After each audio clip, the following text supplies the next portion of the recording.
Oh, wow. Oh my gosh. Such an announcement. Like a white paging phone. So if you have any thoughts or reflections thus far, so far we've looked at, we began with sleeping, and last week we looked into eating. So just any reflection so far tonight, we're engaging with silence. But I just want to give anybody an opportunity to share anything that's come up thus far. Yes, Philip, great. Follow up just a little bit. Am I unmuted? Yes. Yes, okay, good. I wanted to follow up just a little bit with last week. Because Perfect. of the pandemic, my usual activities, I have an orchestra to conduct and a choir to deal with and all sorts of things, and that's gone away. So I've spent much more time with my garden now for 2 years. And I've come to recognize how incredibly valuable and blessed, shall I say, the time that's spent with the whole cycle, Yeah. putting the seeds in the ground, weeding and watering, harvesting, cooking, finally sharing it with people, and saving some seeds, and realizing that every step on that circle, which I've come to enjoy very much, it's one of the great benefits of the pandemic for me. Uh, is enjoying blessing every step in that circle, particularly, and this was already blessed in our household, when something, I grow about 30 different things, little patches of stuff, some work, some don't, but that the most incredible moment when the first fruits, the first time it's an edible cucumber or whatever, I will be incredibly excited about it, and I will take it and I'll gather my wife together and we'll taste it together, and that is an especially blessed moment. In any case, I wanted to follow that up from the last. Yeah, thank you. Yeah, and in addition to hopefully, gathering your wife and smelling it and touching it and getting ready to taste it, like you said, bless it. Really, that's the kind of attunement towards source, right? We talked about blessings as being this kind of pointing towards, and it's really, as we'll get into tonight, it's also reckoning with the silence, stopping long enough to notice your mouth water.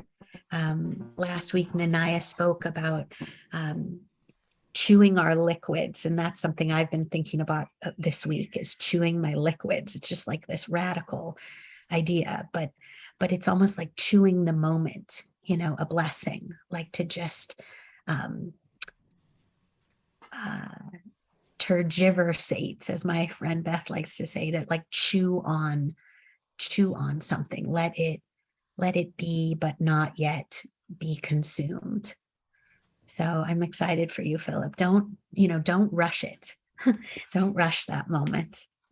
Great. Anybody else have any kind of reflections on? Could I ask a question on that? Sure. Yep, Rebecca, and then Diane. Go ahead. Thanks, Diane. Is there I can't think, is there a biblical Hebrew word for that first fruit? That's what stuck with me. First fruit. How do I say that? Yeah, bikurim. Bikurim. Oh my goodness. Thank you. Yeah. And and we're getting ready in some ways. Shavuot is, Right. It's not bikurim, but it's actually the acharim. It's the last fruits in some ways. You can apply that bikurim though to any new, like chewing your liquids, like anything new that we're doing where we struggle to achieve it and then you get it. Thank you, Philip. I love that. Yeah, play with that. Diane. Yeah, I was just at the end of the last class. What came to mind was when I had Shabbos with my brother, who is Chabad, Lubavitch, and it was very beautiful because he said eating is on Shabbat it's a mitzvah to eat, and that it's almost like this is like a rule that you need to really enjoy your food and eat. And and that's the blessing, one of the major blessings of Shabbat. And so I was thinking about just the process of enjoying the food, and that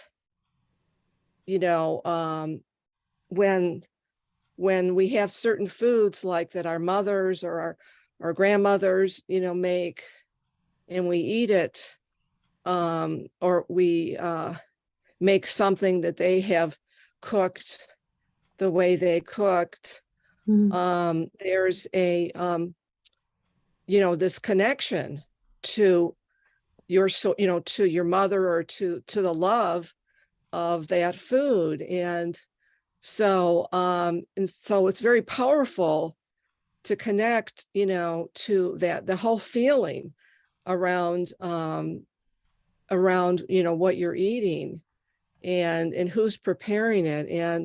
And then it came to me about Shabbos, and about the food, and about the prayers before and after, and thanking God for the sustenance and for the food.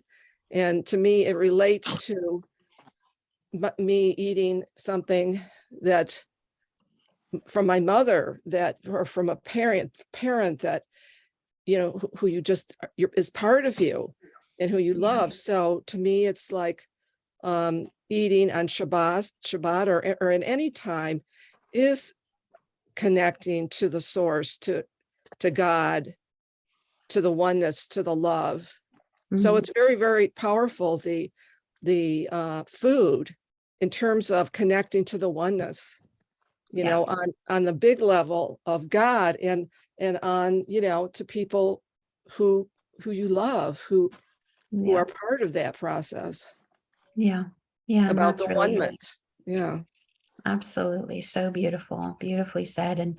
And we touched on that for those of you who were here and not here last week, of the table replacing the altar, and that table made sacred by the people who we eat with, and whether they're alive or, just in the recipe.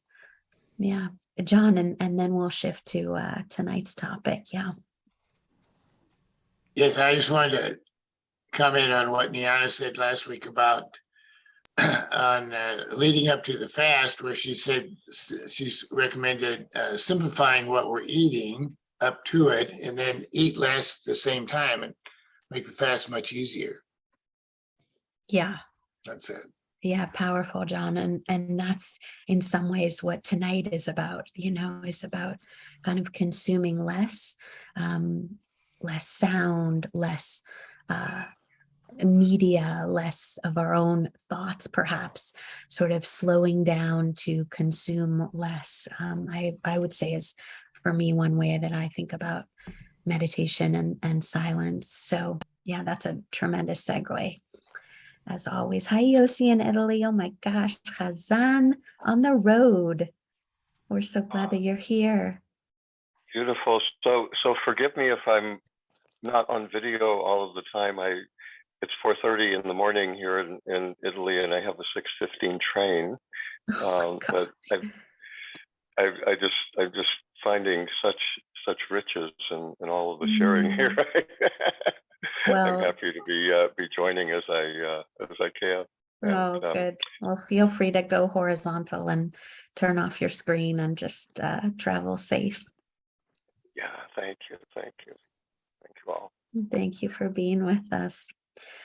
Beautiful. I bet your Kala is glad to see you too. That's so nice that you guys get to learn together across the seas.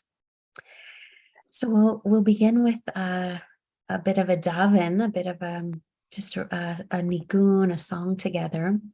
This is where we've started each of our classes, this idea of Ein Od, coming out of this verse from Vayetchanan. And here's the part where we will join together. And it's really, again, this weaving of all of these topics, of these 4 worlds, 12 worlds, however many worlds there are, this notion of all-encompassing oneness. Ein od milvado, ein od milvado, Hashem hu ha-Elohim. Ein od milvado, ein od milvado, Hashem hu ha-Elohim.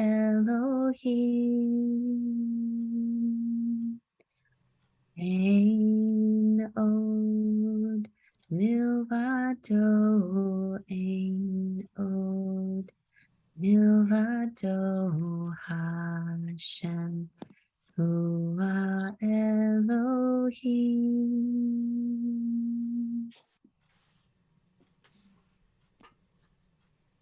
So we have been going deeper each of these weeks together into these metaphors, these kind of containers of understanding of how is it that our world came to be. And as I think I've shared, these are efforts to understand the ununderstandable, like so much of theology and religion. And we've traveled down a bit of a road looking first at Merkava mysticism, the idea of the chariots and Ezekiel's golden ride across the sky. We looked a little bit into the Zohar in 13th century Spain, Chaim Vital's notion of the tree of life, and kind of a biblical icon looking at the tree of life in the garden itself. And then we've come back each week to Luria, who in some ways brings much of what came before him together. These three terms, Tzimtzum and Shvirat HaKelim, the breaking of the vessels, and the notion of tikkun, of healing, and collecting those shards and bringing them back together. And I've been thinking, I can't remember who said it last week. Oh, I think it was Noah who asked what were the vessels made out of? I've just been thinking a lot about that. Maybe Rabbi Brian, I don't know if you have ever heard of what the vessels are made of, but I love the question in thinking about that. Yeah, so beautiful. And then we've looked a little bit at this image, and tonight I wanted to kind of mention it a little bit deeper. This is an image of the sfirot, of the energetic centers that are said to be, in some ways you could map it onto Chaim Vital's tree of life. You could map it onto the human body. You could map it onto the cosmos. One of the mapping ons that really is powerful to me is on the body. And I just wanted to share this keter of, this is crown, keter, and chochma, bina, and here it has tiferet. Often you'll see da'at in the middle, but this is the upper sfirot, the kind of aspects of mental faculties, or nuanced ways to know, quote unquote. And in Jewish tradition, da'at, this knowledge, is actually about intimacy. It's often used when people have sex with each other. To know someone is to know someone intimately. And I love that, because it reminds us of, especially during these high holidays when it's so heady and it's all about, the big words and big choreography. There's a way similar to, as we spoke of Korban last week, that Korban is about coming close, sacrifice of meaning coming close, but same with Da'at, wisdom is also about intimacy and coming close. I'll pause there just to see if anybody has thoughts or questions so far. If you're hearing dogs and babies howling in the background, just smile and know that everyone's okay.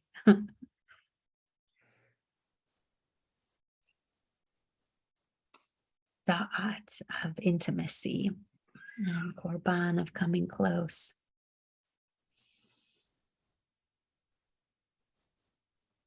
Okay, well, let's go a little bit deeper, and we'll see. Always along the way, feel free to ask or comment. We started in the corazon, in the heart of Asiya, thinking about sleep. Then we moved to Yetzirah of eating, and tonight we're thinking about Bria as far as silence and quiet. And there's this chart that we've also looked at a little bit closer, but I just want to highlight there's a way in which Bria connects with openness and abundance, air, and the mind.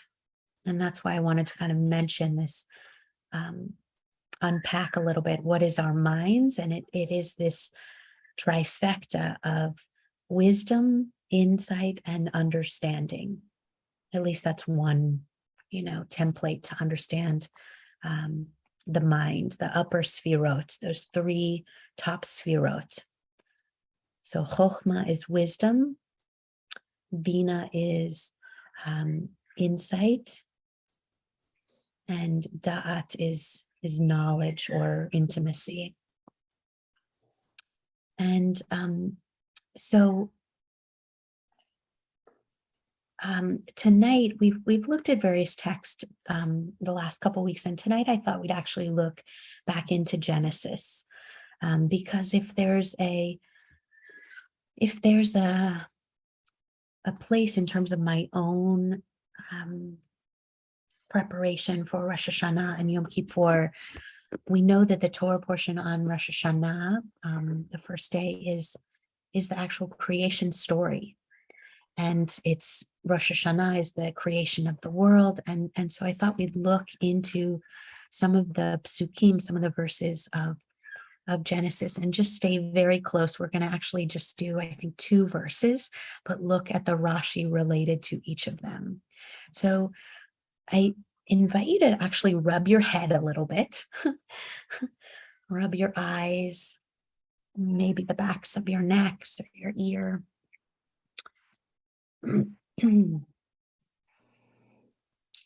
Right, this is the source where, in terms of contemplation or intellect or knowledge, we think it all happens up here, but it happens throughout our bodies. But just to prepare and scratch, maybe I've been into scratching my head a lot lately. Dogs really are such teachers as far as how they ready themselves. Don't you feel better? I feel better. Okay, so let's look together into the beginning of Torah. So Genesis 1:2. Does anyone want to take on this verse and walk us through? I can read that. Super, thanks, John. The earth being unformed and void, with darkness over the surface of the deep, and a wind from God sweeping over the water. Great. So Ready to go with Rashi? pause there. If you'll just read that one more time. The earth being unformed and void, with darkness over the surface of the deep, and a wind from God sweeping over the water. Awesome. And I'll do the Hebrew, and then you can do the Rashi, just so you hear a little bit of the sounds, right? We're really listening for the sounds here. The haaretz haita tohu vavohu, the choshech al panei tehom, the ruach Elohim merachefet al panei hamayim. Okay, John, if you'll walk us through the Rashi. And this Rashi is on the Ruach Elohim Merachefet. What does that mean? That the Spirit of God was hovering. So, okay. And the Spirit of God was hovering. The throne of divine glory was standing in space, hovering over the face of the waters by the breath of the mouth of the Holy One. Blessed be God, and by God's command, even as a dove hovers over its nest, in Old French, a converter, a converter. It sounds good to me. If anybody knows Old French, chime in. Yeah, so this Rashi here is asking, what is this Ruach Elohim Merachefet? What does this mean that the Spirit of God was hovering? And the image is that there was this divine throne standing, and then there were the faces of the water. Such a gorgeous image, each of these, but I love that, the faces of the water. And the breath of God was kind of blowing over. And the description, says Rashi, is like a dove hovering over its nest. So what do you hear in that? Particularly the dove hovering. If I could say, Rabbi, that the Yeah. whole idea of Sovavu is something I learned, I don't know, first grade from Mora Shalamis, maybe. I don't know. I remember, and like it still comes to me, like when I saw this, I was just like, this is where it starts. And like all of that action, all of that activity, because there's like activity, there's a thing happening. But there is no definition, like we call it void and there is no like sohu vavohu. As soon as we describe it as something, it's something, and it wasn't something, it was nothing. We can't even say it was nothing because it was not nothing. Yeah. Like sohu vavohu is like, so like, and I can't imagine all of that activity in a universe of sohu vavohu. That was like, and so when I meditate, that's where I use sohu vavohu as like where my spirit lives. It's sohu vavohu, and there is no, I don't have a place for it. There's, I don't know. It's a beautiful, to me, that term is just, it's not nothing. It's something grand where all of this goes on, but we can't name it because it's not nameable. Gorgeous, gorgeous. Thank you. Hazan Yossi. I hadn't thought of this before. So this so speaks to the creative process for me. The hovering over. It's like there's something waiting to be born in my mind. I'm creating, I'm building. It may be something cognitive. It may be something physical. I tend to, the word I've often used is to worry over it, but I love this, the hovering idea, and the just watching over it. Oh, what is this? What's going to evolve from this, and how are we going to co-create? And I love the word merachefet, and I love I had made this connection. First of all, in modern Hebrew, what is it? It's a word. It relates to the word for helicopter, for hovercraft, and it actually occurs, as far as I know, exactly one other time in the Torah, and it's almost all the way to the end in the Song of Moshe and Ha'azinu.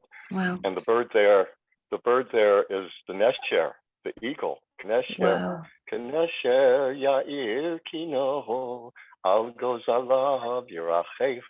The eagle hovering over the nest of the young, and not only hovering, protecting with its pinions, keeping watch, keeping guard.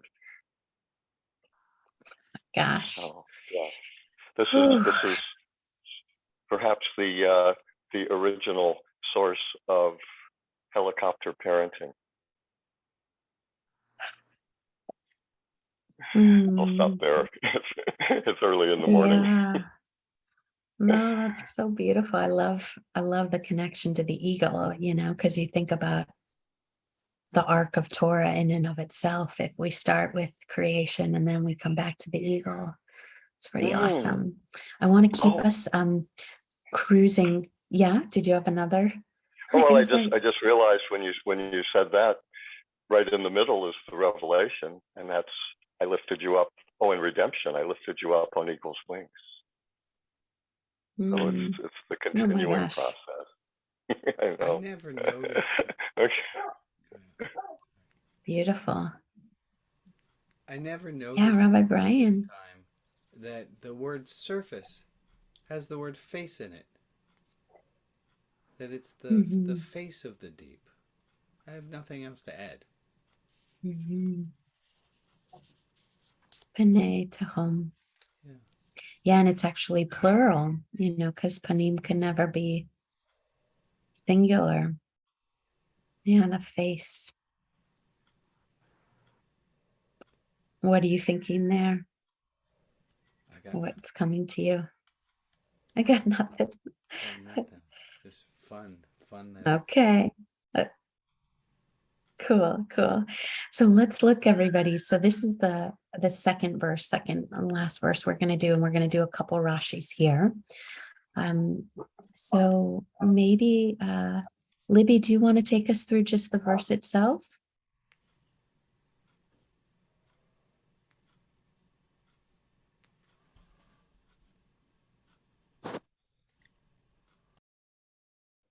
It just says, formed the human from the soil's humus, blowing into his nostrils. God, Yahweh, the breath of life, the human became a living being. Well, that's a very nice translation. Yeah, so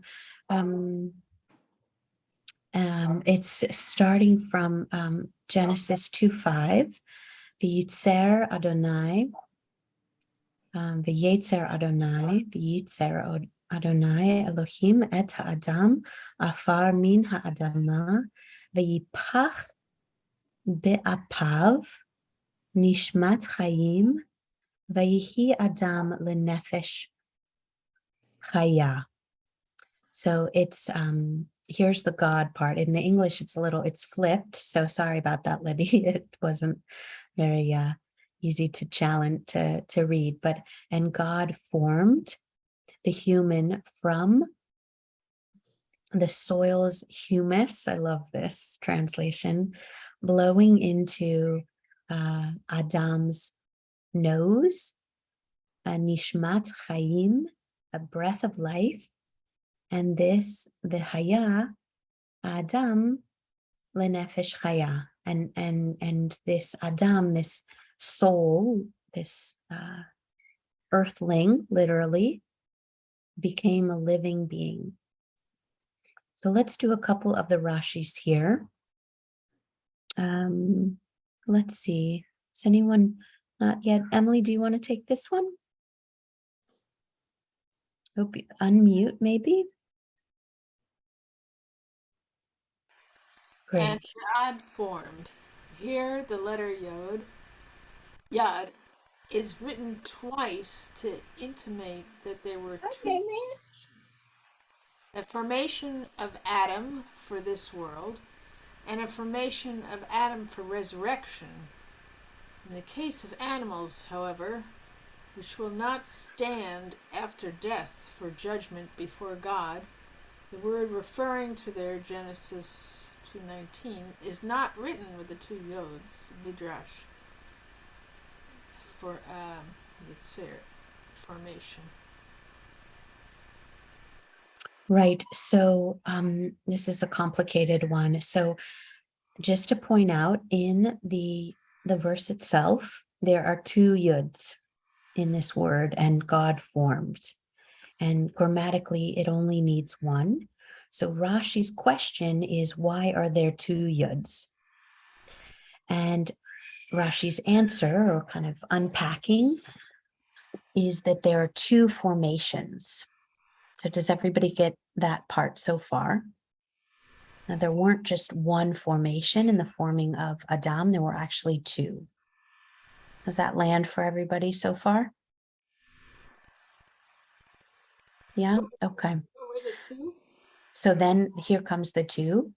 The formation of Adam for this world and a formation of Adam for the resurrection.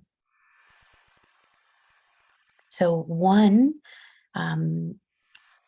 when God formed us, there was a formation for this world and one for the world to come.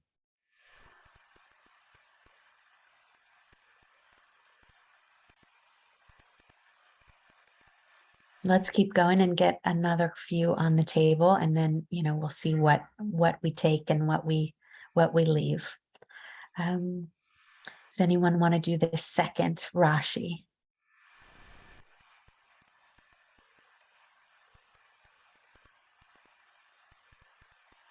Yeah, I can do that one. Okay, Dust great. of the earth. God gathered dust from the entire earth, from its four corners, in order that whenever Adam might die, it should receive them. Great. So here's the notion that we are created from Adama. That's Adam. This first human gets its name because it's an earthling. It's made of Adama, and we could look at the verses. It wasn't necessarily masculine or feminine. It was actually a they.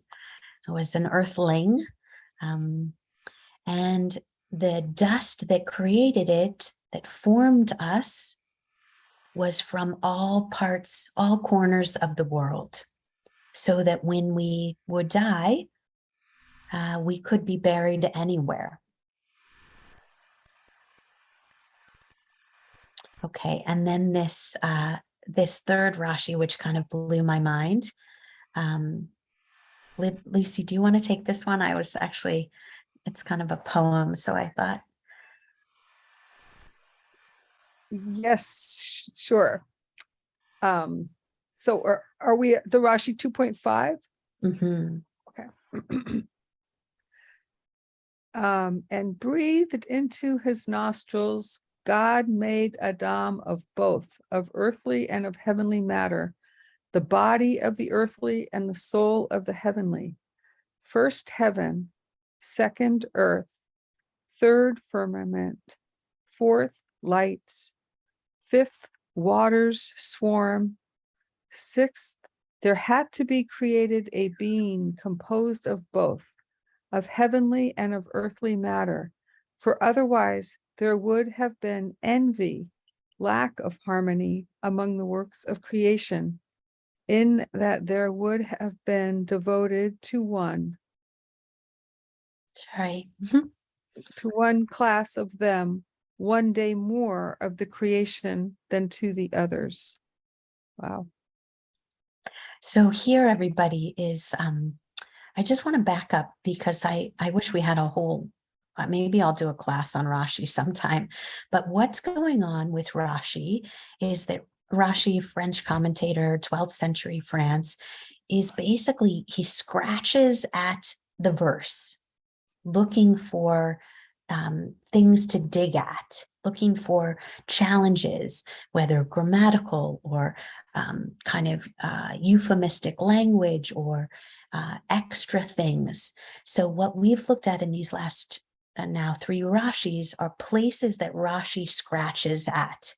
So the first place that Rashi scratches at was this phrase, and God formed. And Rashi wanted to know, why are there 2 yuds in this word, and God formed? And Rashi's answer was that God made actually 2 of us, one for this world and one for the world to come. The second Rashi's question is, what is this thing about the dust of the earth? Why did God make us out of the dust of the earth? And Rashi's answer is that it wasn't just regular dust, any dust, Rashi's almost asking, which dusk? So the answer Rashi comes up with is dust from every corner of the earth. Okay, and then this third Rashi that Lucy just did is, what does this mean? And breathed into Adam's nostrils. And here Rashi answers with this very beautiful explanation to say that that because Adam was created on the sixth day, what did God blow into Adam's nostrils?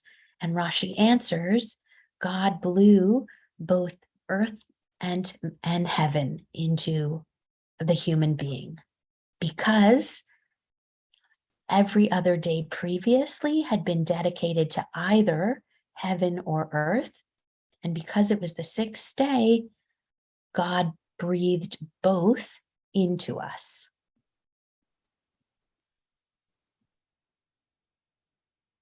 Does that make sense, Chris? Rabbi Solomon, could that take us back to the first Rashi, which is the two Yuds? Absolutely. Yeah. Yeah, it's composed of both. Yeah. It's the whole thing. Absolutely. Yeah. Heaven and earth. Yeah, I love that. Yeah, great. Beautiful connection.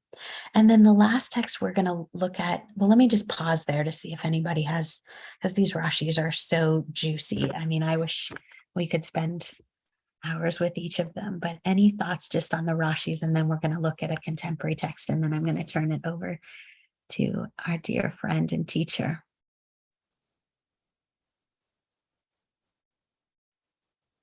So the reason basically that the last sentence had to do with there would be envy or lack of harmony amongst all of creation, or there would not be harmony with the animals, with whatever he created before.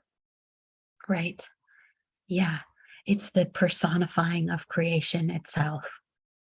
That the animals have an opinion, that the angelic bodies have an opinion, that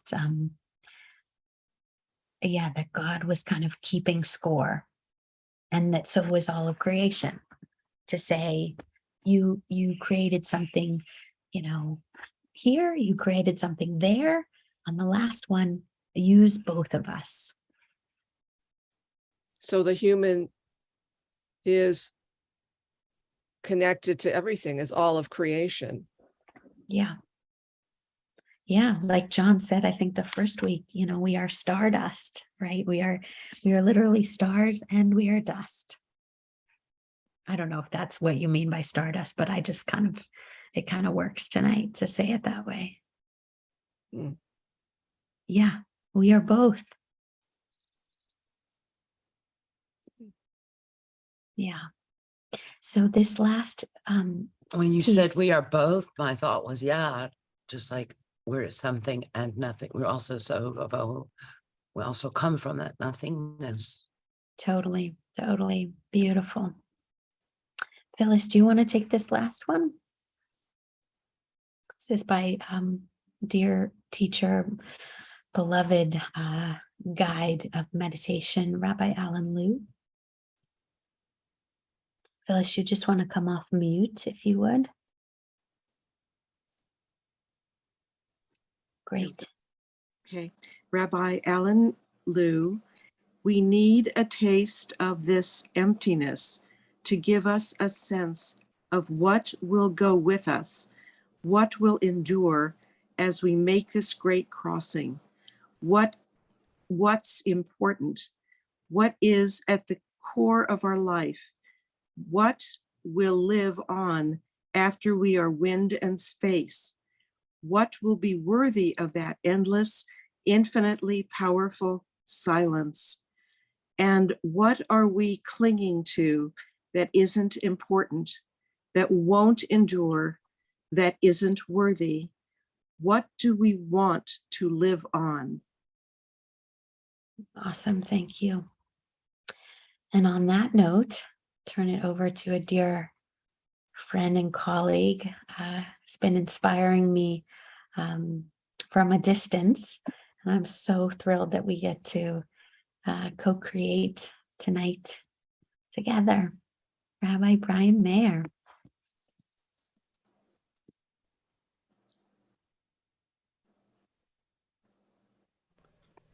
Thank you, my dear friend. And thank you all my friends who are just joining. It's lovely to see all of you. This is great to know. It warms my heart to see people who are still learning, and always still learning. So I'm here to talk today about meditation and I just give me a sense on your screen. Like if you put your hands at the very top of your screen, that's the Dalai Lama has nothing on me. I've been meditating since before this lifetime. And keep your hand at the bottom of the screen so we know it's not quite at the top of the screen. So just so that I have a sense of like, where are we? One hand up, one hand down, that doesn't help. Okay, that's great. I like to have an idea. So meditation seems like a foreign concept to people, and I happen to be the right guy who has. I happen to have written an introductory graphic novel called "Meditation is Magic: A Magical Guide to Practicing Meditation and Mindfulness." It is quite cheeky. It has a parental advisory explicit language content label on it. And that is because I am quite certain that the word explicit means clear and to the point. And I also, it's a story, and I will take you into it, about a horse named Stallion and a dragon named Dragon, because creativity. And at one point the horse does drop the F-bomb. So it did feel like it was important to put the parental advice on it. It is a crazy looking book. I'll run you through the beginning of it. There's a picture of me overlooking a whole city and town. Meditation is magic. And there's me. And then we get to meet Stallion and Dragon, and they're texting one another. And you can see they're having a life much like all of our lives. Texting about work. And they meet at a bar. How's life? What are we doing? Well, I think things would be easier if I just knew how to be chill like the Dalai Lama. And then Rabbi Brian mysteriously melts off of the screen and says, hey, in the short amount of time it takes to read a short comic book, I can teach you how to meditate. And practicing what I teach you will make you more chill. Want to give it a go? I'm a little doubtful, but I guess I can give it a try. Put me in, coach. How do we get started? Dragon's a little snottier than the horse. I say, it's easy to begin. Follow my how to meditate flowchart. How to meditate. Do you have a meditation practice? Yes? Then meditate. No? Then envision yourself meditating. And it goes right back up to the top there. And I will lead you through how to do this. Here's Stallion. He says, shouldn't this be more complicated? I think you're supposed to have candles and be sitting alone and with a group of people. I'm sure the instructions on how to clear my mind of thoughts, or how about chanting or mantras or candles? And here's me. And I say, why should it be more complicated? Well, if it's so easy, why doesn't every horse do it? I'll answer that. Some say they're too busy. Some say they aren't comfortable sitting still for 10 minutes. And who said you're supposed to be comfortable sitting still for 10 minutes? Moreover, if you think meditation could help you get comfortable, let me jump into it. Are you ready to learn the magic of meditation? Sure, says Dragon. What do I have to lose? Horse says, Stallion says, anxiety, fear, worry, all of that stuff. It's fun reading you guys a little children's book. Isn't this lovely before bedtime? Except for Yossi in Italy, who it's time to... Let's get ready to meditate. Take a seat, get comfy, and here we go. Whoa, kick back, Turbo. I can't sit still even for 5 minutes. Are you fucking kidding us, Rabbi B? I'm anxious as hell. I can't do that. Sorry, my bad. You got a fallback plan? Yeah, how about we learn about some mindfulness? So we're going to learn mindfulness first. And mindfulness goes like this. I drew this picture. The other ones were drawn by a professional. I think you can tell the difference. Mindfulness is really just noticing and sitting with what is going on, not judging. It sounds easy, right? And it gets easier with practice. Here are 3 steps towards doing mindfulness the Rabbi Brian way. Step 1, notice. Let's try that right now. What are you noticing? Anything that you notice right now, shout it out. What do you notice right this moment? Well, I was noticing the book. I was noticing your drawing. I liked your drawing. Great. So you noticed what you saw, and you also noticed that you had a preference. It's something that you liked. You noticed. Yeah, I noticed that I liked it. Good. What else did you guys notice? Are you noticing right now? My back itches. Your back itches. Fantastic. Excellent observation, Emily. 5 points. Who else? What are you noticing right now? Anna, Laura, I see you guys noticing things. I'm noticing I can't hear a thing you're saying. I said, I'm a little hot, but enjoying the story. Yeah, you notice you're a little bit hot. That's noticing. That's mindfulness. That's really what mindfulness is all about. So step 1, notice. This is the scariest picture of me in the entire book. Thinking about what you're thinking about. That's called metacognition. Well, we're going to go a little faster. And step 3, and then it says, and this is the Big Lebowski reference because it's my favorite movie ever. Here's the thing, there's no real third step. I just said there were 3 steps because it's nice like that, but there's no third step. So, perhaps you're feeling a bit anxious or nervous, and let me review with you and be of some service.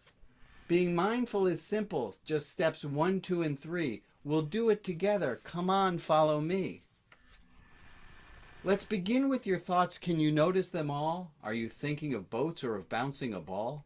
Take a peek at this thought. Is it real? Is it fake? Does it come from a fact or opinion half-baked?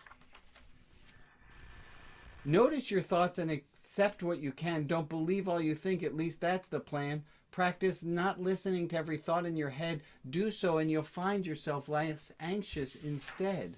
Acceptance, acceptance, acceptance is key. Practice acceptance and be chill like Rabbi B tries to be. And now, my friend, you know how to be mindful. Meditation. Hello, meditator. You now know everything you need to know to meditate. Meditation is nothing more than an extended period of mindfulness. You can think of meditation as focused period of mindfulness. Close your eyes, do mindfulness for a few minutes, and you can call yourself a meditator. Remember, notice your thoughts, learn to be somewhat or more comfortable with your thoughts in your mind, and you don't have to believe every thought you have. Rabbi Brian's Guide to Meditation. Oh, this is the best part. Are you guys ready? Now I'm going to sum all of meditation can be summed up in just 4 simple letters. Hey, you need more than 4 letters to write meditation. Yo, Einstein, let the rabbi explain. If you're wondering, yes, I did those drawings as well. Now let me boil thousands of years of instruction about meditating to 4 simple letters any horse or dragon can do. It's as easy as JFST.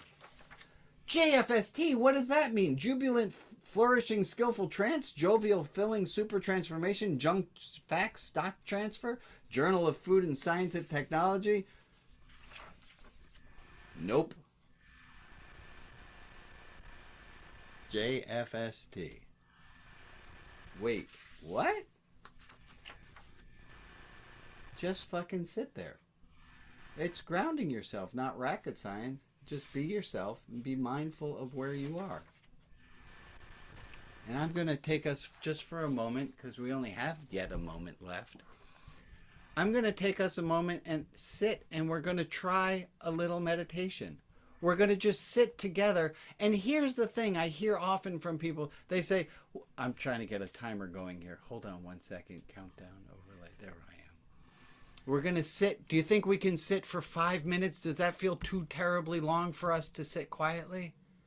Okay, we're going to try 5 minutes in a moment. Some people, and I don't know where this rumor got started, you'll hear people say that meditation is about clearing your mind and emptying your head. No, no, no, no, no. You cannot do that until you're dead. I think. I don't know.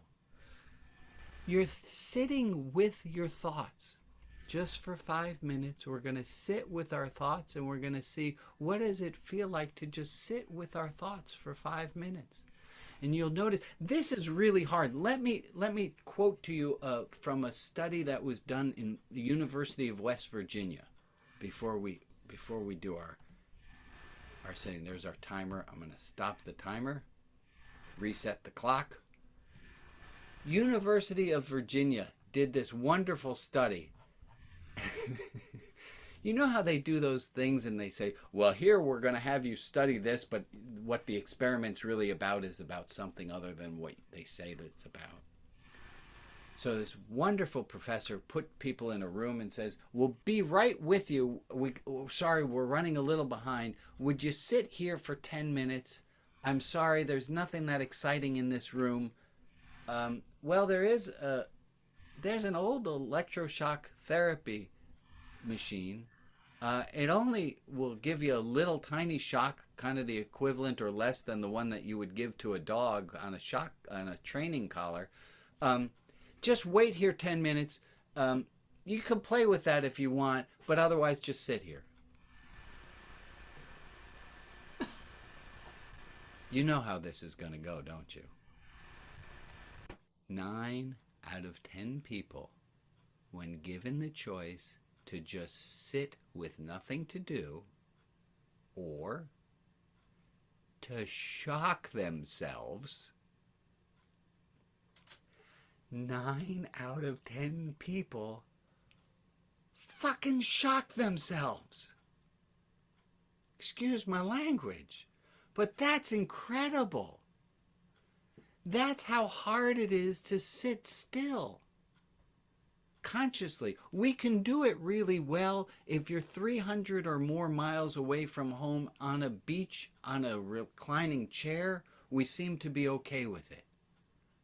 But to sit for 5 minutes exactly where you are at this moment, in where you are, that's hard. We're going to start in a moment. Could you all hear that little ding? We're going to start in a moment. We're going to do a ding. Now, you might say, Rabbi, what happens? Do I have to close my eyes? You can do whatever you like, my friends. You want to close your eyes? Close your eyes. You want to watch your breathing? Watch your breathing. Watch your thinking. That's all I ask you to do for 5 minutes. Are we ready to do it? 5 minutes. Here we go. And listen to what's in your head.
Thank you all.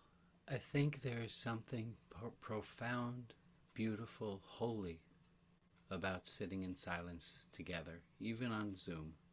So I thank you all very much for doing so.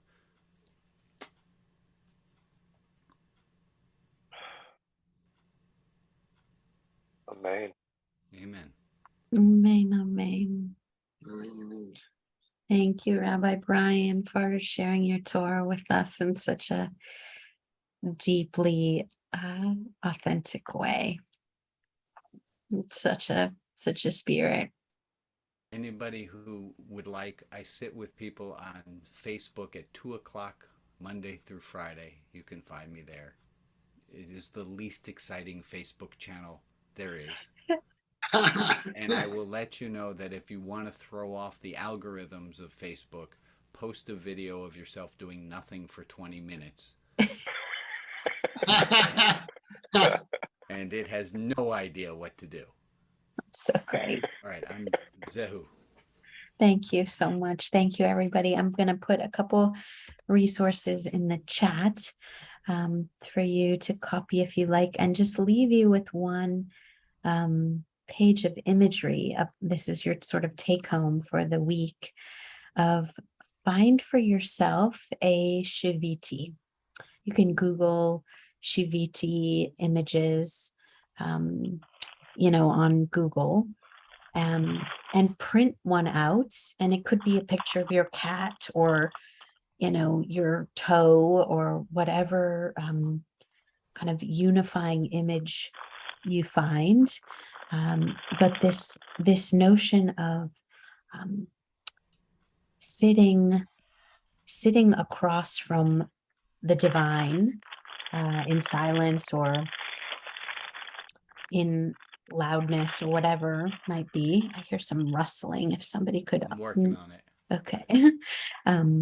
Just invite you to Google a Shiviti, and I will put that in the chat as well. And Rabbi, yeah. you did the thing in the chat direct message to me as opposed Oh, to let me. sending it to Thank everybody. you. Thank you. Here we go. Let me do that again. Did everybody get it this time? Okay. And I'll just put the name Shiviti.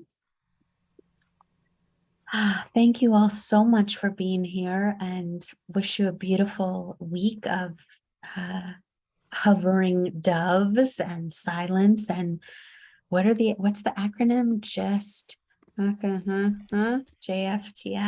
Did I get it right? JFST. Yeah. And Can we get a reference for that graphic novel that the rabbi was kind enough to share with us? I will put it into the chat. How's that? Please, I'd like to share it with a friend who I. Great. Thank you, everybody. And Rabbi Brian has so many gifts on his website. He's just an incredibly gifted translator and curator of Jewish content for just people who want to learn and grow. So grateful to be in the same pond with him. Thanks, everybody, for being here, and a beautiful Laila Tov. Oh, good. Lucy, I'm glad you like it. It's one of my faves. Thanks, everybody. Laila Tov. Laila Tov. Thank you all. Thank you. Thanks, everybody. Travel safe. Hazan Yossi. Yeah, and everybody. Thank you, Rabbi. Beautiful time. Good, good. I'm so glad. Good. Take care, everybody.